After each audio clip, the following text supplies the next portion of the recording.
السلام عليكم ورحمة الله وبركاته. إن الحمد لله نحمده ونستعينه ونستغفره ونعوذ بالله من شرور أنفسنا ومن سيئات أعمالنا. من يهده الله فلا مضل له ومن يضلل فلا هادي له.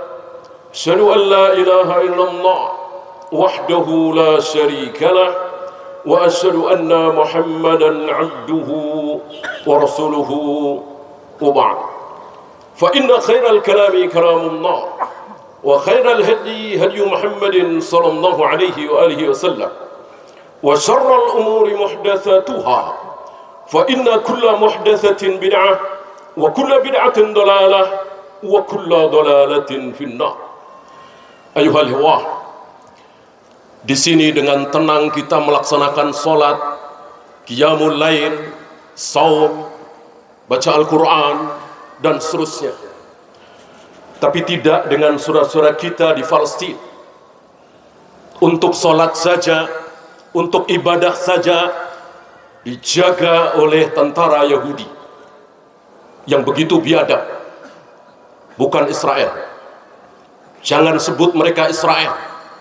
Mereka senang, mereka girang disebut sebagai Israel. Mereka menipu kaum muslimin dengan menamakan dirinya Israel. Israel laki-laki soleh. Israel adalah ayahnya Nabi Yusuf, anaknya Nabi Ishak, cucunya Nabi Ibrahim alaihi wassalatu wassalam. Nama lain beliau adalah Nabi Yakub. Terlalu suci nama Israel untuk mereka. Al-Quran menjadi saksi. Al-Quran menjadi saksi bahwa ayah Nabi Yusuf adalah Israel. Kullu tu'ami kana hillan li bani Israel illa ma harrama Israel. Seluruh makanan dulunya halal untuk Bani Israel kecuali yang diharamkan oleh Nabi Israel sendiri. Israel Nabi mulia. Mana ada Nabi yang tidak mulia? Kaum muslimin tertipu. Lihat aja hari ini, hampir-hampir nggak ada kaum muslimin yang menamakan anaknya dengan Israel. Padahal ini nama mulia. Beda dengan Yakub, Ishak, Ibrahim, Musa, Isa, apalagi Muhammad alaihi wassalatu wassalam. Nama-nama ini dipakai oleh kaum muslimin. Adapun Israel tidak. Padahal ini nama laki-laki mulia. Bukan sehari dua hari, bukan setahun dua tahun, saudara-saudara kita kaum muslimin diintimidasi, dicecar, dicaci, diserang oleh Yahudi. Bahkan dari 1967, antum ingat terkenal dengan perang 6 hari, dikeroyok setidaknya oleh 3 negara besar, Mesir, Yordan, Syria, tetap bertengger. Padahal jumlah Yahudi ini sedikit sekali. Kaum muslimin luar biasa. Puluhan tahun kaum muslimin tidak bisa mengalahkan mereka. Padahal Rasul dan para sahabat nggak sampai 7 tahun habis mereka. Perang terakhir antara kaum muslimin, Rasul dan para sahabat dengan Yahudi, bangsa kera dan babi ini, perang Khaybar tahun ke-7 Hijrah, kira-kira 7 tahun. Diawali dari pengkhianatan mereka satu persatu. Awalnya Bani Quraidah, Bani Qunaiqah, kemudian Bani Nadir, yang akhirnya mereka terusir. Lalu mereka membuat perbentengan di Khaybar dan berakhir dengan perang Khaybar, kalah. Dan setelah ini mereka tidak punya apa-apa, tidak punya negeri, tidak punya tempat. Sampai 1000 tahun lebih baru muncul tokoh mereka, Theodore Herzl, membuat satu gerakan Zionis merebut Palestina dari bangsa kaum muslimin. Dan insya Allah kaum muslimin tidak akan bisa mengalahkan Yahudi, tidak akan, kecuali dengan mencontoh Rasul dan para sahabat, kecuali dengan tidak mencontoh kelakuan mereka. Bagaimana kaum muslimin akan mengalahkan Yahudi Sementara kaum muslimin ikut-ikutan kelakuan Yahudi yang menghalalkan yang haram, mengharamkan yang halal. Siapa? Yahudi ditiru oleh kaum muslimin. Padahal kaum muslimin minimal 17 kali dalam sehari semalam memohon kepada Allah supaya tidak ikut-ikutan Yahudi. Siapa yang memohon cuma 16 kali, 15 kali, 14 kali, dosa besar. Dosa besar. Kecuali ketika safar. Ketika mukim tidak safar, minimal seorang muslim memohon kepada Allah supaya tidak mengikuti kelakuan Yahudi minimal 17 kali dalam sehari semalam. Apa? Ihdinas siratal mustaqim. Tunjukkanlah kepada kami ya Allah jalan yang lurus. Jalan yang lurus itu jalannya siapa? Islam tidak mengajarkan jalan seperti apa, tapi jalannya siapa? Karena mencontoh lebih mudah daripada ngarang. Daripada membaca teks, lebih baik mencontoh. Maka dikatakan jalan yang lurus itu jalannya siapa? Siratal ladzina an'amta alaihim. Jalannya orang-orang yang telah engkau beri nikmat. Siapa yang telah diberi nikmat? An-Nisa menjawab, minan nabiyyin was-siddiqin wasyuhada was-salihin wa hasuna ulaika rafiqa. Jalannya orang-orang yang telah diberi nikmat adalah para nabi. Ribuan nabi, siapa paling mulia? Nabi Muhammad sallallahu alaihi wasallam. Was-siddiqin, jutaan para siddiq. Siapa? Siddiqul akbar, siddiq terbesar, dan itu keluar dari lisan Nabi alaihi salatu wasallam, Siddiqul akbar. Siapa lagi kalau bukan Abu Bakar?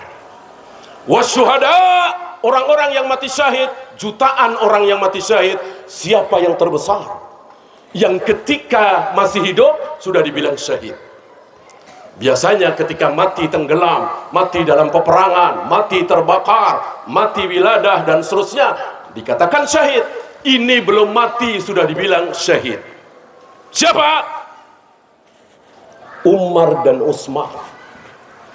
Ketika Rasulullah, Abu Bakar, Umar, Utsman waktu itu sedang berada di atas gunung Uhud, seperti menjelang perang Uhud. Tiba-tiba gunung Uhud berguncang. Nabi langsung mengatakan, usbut ya Uhud, diam engkau wahai Uhud, fa inna fawqakum al-yawm an-nabi was-siddiq wasyahidan. Karena di atasmu ini sekarang ini wahai Uhud sedang ada seorang nabi, ada seorang siddiq, dan ada dua syahid. Siapa nabi? Tentu beliau. Siapa siddiq? Abu Bakar. Siapa dua syahid? Umar dan Utsman. Dan betul dua-duanya mati dalam keadaan terbunuh. Wassalihin, orang-orang soleh. Siapa? Banyak sekali. Siapa yang paling soleh?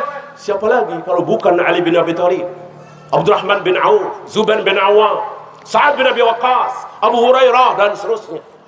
Adakah manusia soleh melebihi kesolehan para sahabat? Tidak ada. Tidak ada. Imam Syafi'i soleh, Imam Hanafi soleh, Imam Bukhari, Imam Muslim, Yahya bin Ma'in, Ali bin Madini, Sufyan bin Uyainah soleh. Tapi tentu kalah dengan kesolehan para sahabat. Kesolehan para sahabat dijamin ampun, dijamin ridha, dijamin surga. Tidak ada manusia yang dijamin seperti itu kecuali para sahabat. Taulah kita memohon kepada Allah, tunjukkanlah kepada kami jalannya Rasul dan para sahabat. Ghairil maktubi alaihim, bukan jalannya orang-orang yang engkau murkai. Siapa orang-orang yang dimurkai oleh Allah? Dijawab oleh Nabi, al-maghdubi alaihim al-yahud. Yang dimurkai oleh Allah adalah Yahudi. Waladdallin, bukan jalannya orang-orang dol, sesat. Siapa orang sesat? Dijelaskan langsung oleh lisan Nabi, ad-dallin an-nasara. Bukan jalannya orang-orang Yahudi dan bukan jalannya orang-orang Nasrani. Kita memohon 17 kali minimal dalam sehari semalam. Tapi kita lihat kenyataan. Kita lihat kenyataan ketika hari ini kaum muslimin mempraktekkan riba, berekonomi riba. Uang itu kalau didiamkan harus bertambah. Sekarang 1 miliar, didiamkan, tahun depan nggak mungkin 1 miliar, harus lebih. Ini prinsip siapa? Ini prinsip siapa? Rasul dan para sahabat? Tidak sama sekali. Ini prinsip Yahudi. Riba, lihat kaum muslimin, bukannya mengikuti Rasul dan para sahabat, malah mengikuti Yahudi. Lihat, adakah hari ini mobil, motor, gedung yang tidak asuransi? Antum tahu di dalam asuransi ada apa? Ada riba, ada gharar, ada maisir. Tercampur di situ. Adakah Rasul dan para sahabat mencontohkan seperti ini? Tidak sama sekali. Yahudi. Nabi yang menjelaskan, umumnya orang-orang Yahudi kasabnya adalah riba. Itu dari zaman Nabi SAW sampai hari ini. Insya Allah antum tahu, yang pertama kali mendirikan bank, yang pertama kali mendirikan asuransi siapa? Kalau bukan Yahudi, bukan kaum muslimin. Kaum muslimin ikut-ikutan. Bagaimana kita bisa menang melawan mereka, sementara kelakuan mereka kita ikuti?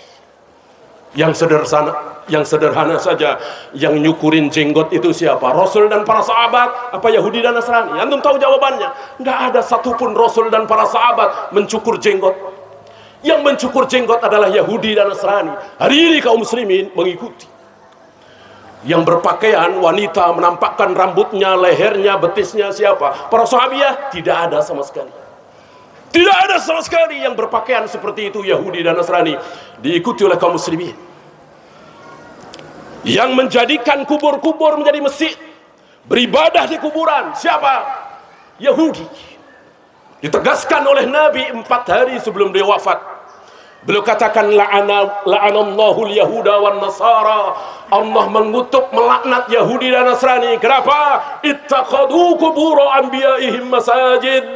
Karena mereka menjadikan kubur-kubur para nabi menjadi masjid. Lihat hari ini kaum muslimin, berapa ratus, berapa ribu masjid yang di situ ada kuburannya. Innalillahi wa inna ilaihi raji'un. Kelakuan Yahudi diikuti. Kelakuan Yahudi diikuti. Gak ada Rasul dan para sahabat menyatukan antara kubur dengan masjid. Kubur Nabi tidak ada di Masjid Nabawi. Sampai Abu Bakar wafat, Umar wafat, Utsman, Ali wafat, kubur Nabi tidak ada di Masjid Nabawi. 100 atau 111 tahun setelah itu baru masuk. Artinya Rasul dan para sahabat tidak pernah mengajarkan, tidak pernah mencontohkan menjadikan masjid sebagai kuburan, menjadikan kuburan sebagai masjid. Lihat hari ini kaum muslimin, begitu bangganya, begitu berharapnya ketika berada di atas kuburan. Ketika berada di atas kuburan, sholat di masjid biasa, sholat di atas kuburan wali menangis. Innalillahi wa inna ilaihi raji'un. Kalau kuburan wali mengandung berkah, kuburan orang soleh ada sesuatu, tentu Nabi akan nyari-nyari mana kuburan Nabi Ibrahim, mana kuburan Nabi Musa, mana kuburan Nabi Harun, Nabi Yahya. 124.000 Nabi, tentu makamnya luar biasa. Gak ada satupun yang dikasih tahu oleh Allah lewat lisan Nabi alaihi salatu wassalam. Kubur Nabi Ibrahim di sini, kubur Nabi Ismail di sini, kubur Nabi Sulaiman di sini, kubur Nabi Musa di sini. Kunjungi rame-rame, cari berkah di situ. Gak ada. Gak ada sama sekali. Bagaimana hari ini cuman kiai, cuman orang saleh, tentu jauh di bawah derajat para nabi, para rasul. Dikunjungi beramai-ramai dengan mengeluarkan biaya jutaan, dengan nginep, dengan safar. Padahal Nabi tidak pernah mengajarkan seperti itu. Ini rupanya yang menghalangi kaum muslimin bisa memenangkan Yahudi, karena kelakuan Yahudi, manhaj Yahudi ditiru oleh kaum muslimin. Siapa yang merubah-rubah ucapan, merubah-rubah wahyu? Yahudi. Rasul dan para sahabat tidak pernah merubah-rubah ayat. Ar-Rahmanu 'alal 'arsy istawa, diimani apa adanya bahwa Allah betul-betul bersemayam di atas arsy. Ma mana'aka an tasjuda lima khalaqtu bi yadayya, aku menciptakan Adam dengan kedua tanganku. Tidak pernah dirubah-rubah oleh Allah dan Rasulnya, oleh Rasul dan para sahabat. Allah betul-betul menciptakan Adam dengan kedua tangan. Tapi lihat hari ini kaum muslimin, Ar-Rahmanu 'alal 'arsy istawa, istawa diganti dengan istaula. Ini ngikutin siapa? Kalau bukan ngikutin Yahudi. Fabaddala alladziina dzalamu qawlan ghairal ladzi qila lahum. Orang-orang zalim itu yang dimaksud Yahudi merubah ucapan yang tidak pernah diajarkan oleh Allah kepada mereka. Apa? Hittah. Allah ajarkan hittah, diganti oleh mereka hintah. Innalillahi. Ini diikuti oleh kaum muslimin. Gak ada di Al-Quran, di As-Sunnah istaula, menguasai, gak ada. Yang ada istiwa. Ar-Rahmanu 'alal arsy istawa. Setidaknya ada 7 ayat dalam Al-Quran. Ada puluhan hadis Nabi SAW yang menegaskan bahwa Allah betul-betul bersemayam di atas arsy. Dirubah-rubah oleh kaum muslimin dengan berbagai akal picik mereka. Kalau Allah bersemayam di atas arsy, berarti Allah butuh arsy dong. Kenapa enggak Nabi yang bilang seperti itu? Mestinya Nabi dan para sahabat yang bicara seperti itu. Mungkinkah mereka lebih pintar dari Nabi dan para sahabat? Nabi diam, Abu Bakar diam, Umar diam, para sahabat diam ketika mendengar ayat Ar-Rahmanu 'alal arsy istawa. Allah betul-betul bersemayam di atas arsy. Allah turun ke langit dunia setiap sepertiga malam. Allah akan menggulung langit dengan tangan kanannya. Semua didiamkan, nggak ada yang dirubah. Hari ini kaum muslimin ikut-ikutan mereka. Satu lagi, ittakhadhu ahbarahum wa ruhbanahum arbaban min dunillah. Siapa yang menjadikan ulama-ulama, kiai-kiai, tokoh masyarakat menjadi Tuhan? Siapa? Yahudi. Yahudi menjadikan tokoh-tokoh mereka arbaban min dunillah. Ayat ini awalnya diprotes oleh seorang Adi bin Hatim, mantan ahlul kitab, dengan mengatakan, ya Rasul, kami tidak pernah rukuk sujud di hadapan para pendeta, para pastor. Nggak pernah. Kami nggak pernah menyembah para pendeta, para pastor. Kenapa Al-Quran mengatakan ahlul kitab menyembah pendeta dan pastor? Nabi mengatakan, apakah mereka menghalalkan yang haram? Iya. Dijawab dengan jujur oleh Adi bin Hatim, iya. Kalian ikut menghalalkan? Iya. Apakah mereka mengharamkan yang halal? Seperti nikah kan halal, diharamkan oleh sebagian mereka. Untuk jadi orang suci haram nikah. Iya betul. Kalian ikut mengharamkan? Iya. Tilka ibadatukum. Itu yang dimaksud oleh Allah, bahwa kalian menyembah para pendeta, para pastor. Sekarang lihat saudara-saudara kita. Lihat saudara-saudara kita. Ketika seorang tokoh mengatakan semua agama benar, semua agama bisa masuk surga, ikut. Ikut. Bunga bank tidak riba. Bunga bank itu halal, ikut. Lihat. Ini mirip siapa? Mirip Yahudi. Jadi seolah pedoman mereka adalah tokoh. Bandingkan dengan Ibnu Abbas, bandingkan dengan Ibnu Mas'ud. Sekaliber Abu Bakar dan Umar ditolak. Kalau menyelisihi Nabi SAW, apa? Haji tamattu. Antum tahu Abu Bakar dan Umar, salah satu ketergelinciran kesalahan Abu Bakar dan Umar mengatakan haji tamattu tidak ada. Ini ditentang oleh Ibnu Abbas. Abu Bakar dan Umar sudah wafat ya. Ditentang oleh Ibnu Abbas, ditentang oleh Ibnu Mas'ud. Kenapa? Karena salah. Karena para sahabat tidak pernah menjadikan Abu Bakar dan Umar Tuhan selain Allah. Tidak berhak Abu Bakar dan Umar menghalalkan yang haram, mengharamkan yang halal. Maka walaupun keluar dari manusia termulia setelah para nabi dan rasul, Abu Bakar dan Umar, khairun nas ba'da nabiyihim, Abu Bakar summa Umar, sebaik-baik, semulia-mulia manusia setelah para nabi dan rasul adalah Abu Bakar, kemudian Umar, kemudian Utsman. Ditolak pendapatnya. Kenapa? Karena bertentangan dengan Al-Quran dan Sunnah. Nabi yang mengatakan silahkan kalian berhaji tamattu' bagi kalian yang tidak membawa hewan kurban hadyu. Inilah para sahabat. Tidak pernah bergeming terhadap Al-Quran dan Sunnah, digigit dengan gigi geraham, walaupun beda dengan guru mereka, syekh mereka, tokoh mereka. Ini beda dengan kaum muslimin hari ini. Al-Quran ditinggalkan, hadis ditinggalkan. Demi apa? Demi tokoh. Demi tokoh. Aqulu qawli hadza astaghfirullah li wa lakum wa sallallahu ala Muhammadin sallallahu alaihi wasallam Wa akhiru da'wana alhamdulillahi rabbil alamin. Assalamualaikum warahmatullahi wabarakatuh.